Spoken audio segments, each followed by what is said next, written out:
الحمد لله رب العالمين،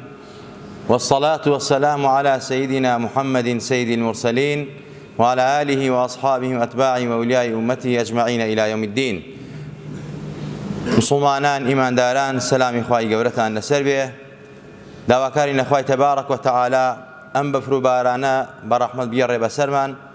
ما خير وخوشي به ئاوەدانی وڵات بێ دەفعی بەڵاو و باو نەخۆشی بێ لەسەرمان ئازیزان و خۆشەویستان. ئەوەی کەوا پێویستە ئێمە لە ڕۆژی ئاوا سارد و سەرمادا و لە کاتی بارانە، لە کاتی بایتوندا، لە کاتی سەوڵبەنگانە وەکو ئێستا، لە کاتی بەفربارینە، ئەوەی سونەتی پێغەمبەری خوا صلی الله عليه وسلم فرامۆش کراوە، ئەوەی کەوا جگە لە سونەتی پێغەمبەری خوا کراوە بە سونەت کە بیدعەتە بەڕاستی. ئاماژە بە یەک حەدیث پێغەمبەری خواکەین زۆر درێژە بە وتار نادەین، ئەویش ئەوەیە کە لە ڕۆژی ئاوا سارد و سەرمادا، لە ڕۆژی بەفروبارانە ئایا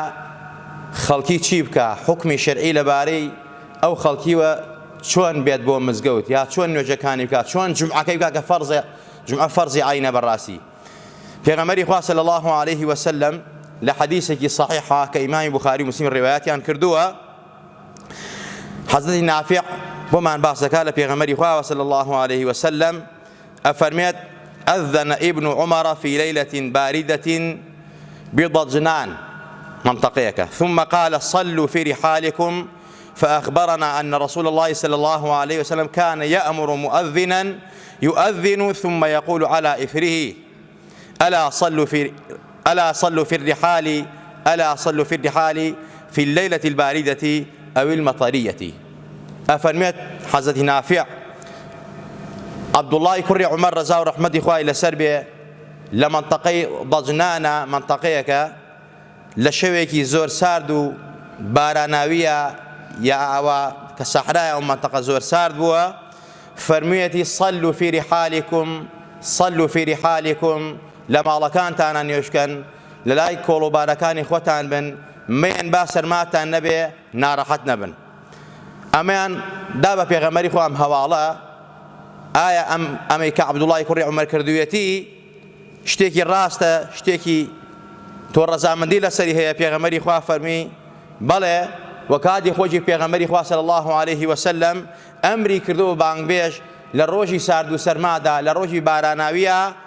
بفەرمێت لە ماڵەکانتانە نوێژکەن بۆ ئەوەی زەحمەتتان نەبێ. باران عوزری تەرکی جەماعەت و مزگەوتە، ئەتوانی نەیەی لە ماڵا نوێژکەی و خەیری جەماعەتەکەی مزگەوتیشی بۆ ئەنووسرێت نەک جەمعیکەی. کۆکردنەوەی نوێژ سونەتی پێغەمبەری خوا نییە صلی الله عليه وسلم، چونکە مخالفەی نەسی قورئانە: ئین الصلاة كانت على المؤمنین کتابا موقوتا. نوێژ بێ لە کاتی خۆیان بکرێ. ئەی حوکمی شەرعی ئاسانکاری بۆ مسلمانان چی کراوە؟ ئەوەیە کەوا لە ماڵا نوێژکەن مادەم بارانەکە زەحمەتە، مادەم بەفرەکە زەحمەتە، مادەم سارد و سەرما زەحمەتە. پێغەمبەری خوا فەرمێتی ئەی موئەزینەکان، بانگ بێژەکان بڵێن صلوا في رحالكم، لە ماڵەکانە نوێژکەن، مەیەن بۆ مزگەوت، با ناڕەحەت نەبن. ئەمە سونەتی پێغەمبەری خوایە، ئەمە تەرکراوە، خەڵق ئەمە ناڵێ لە بانگخانە. بەڵام یەکسەر کە تۆزێ باران نەبارێ، مامۆساگیان جەمعەکمان بۆ ناکەی، مامۆستا نوێژەکان کۆ نەکەینەوە، نەخێر کۆی ناکەینەوە، سونەتی پێغەمبەری خوا نییە. و ئەوە ڕوخسەتێکە هەندێک لە عولەما فتوایان لەسەر داوە. ڕوخسەت جایە لە عەزیمەی جایە لە سونەت، ئەوکو عولەما هەموو مستەعادانە شەرح کردووە. ئەوەی کەوا پێویستە ئێمە لەم سارد و سەرما بیکەین، نەین لە مزگەوتەکان ئاژاوە بنێینەوە و گرف بنێینەوە بڵێن مامۆستا با جەمعیکەین، ئەوە فڵانە مزگەوت جەمع ئەکاتەوە بۆ جەمع ناکەی. نەخێر، من تەوری ببارە جەمع ناکەم لەبەر خاطر مخالفەی نەسی قورئانە، مخالفەی سونەتی پێغەمبەری خوایە. 80 سەحابەی پێغەمبەری خوا لە شاما بووە، بەو بەفروبارانە زۆرەوە جەمعیان نەکردووە، چونکە خوا فەرمێت ئین الصلاة كانت على المؤمنين كتابا موقوتا. حديث بخاري ومسلمان أفرمي يك حفتة لسرك باران باري وبيغمبر جمعين كردوها. حضرتي أنا أفرميت كواتا أوي كوا سنة إما بيكين لم رجعنا توي مسلمان أهلي جمع جماعات أهلي مزجود كبياس فرزي بو مزجود أوي كوا رخصته بوت ودان راوا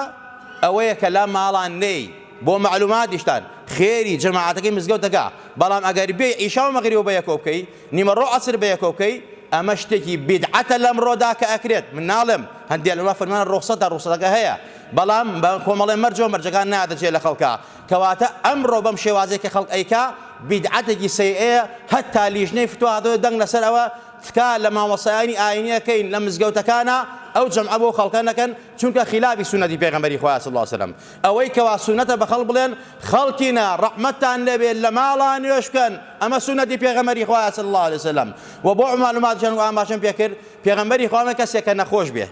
کەسێکە لە سەفەرا بێ ئەگەر لە کاتی سیحەت و عافیەتە لە کاتی ئیقامەدا کە شەو نوێژی کردو عیبادەتی کردووە جمع و جەماعەتی کردووە لە سەفەرەکان ناتوانێت لە کاتی نەخۆشی ناتوانێت خوا هەموو ئەو ئەجر و پاداشتەی بۆ ئەنووسێت کە لە کاتی ئاساییە کردوێتی کە تۆی ئێستا باران و سەرماکە عوزرە ناتوانی بێی بۆ مزگەوت ئەو 27 دەرەجەی مزگەوتی بۆ ئەنووسرێت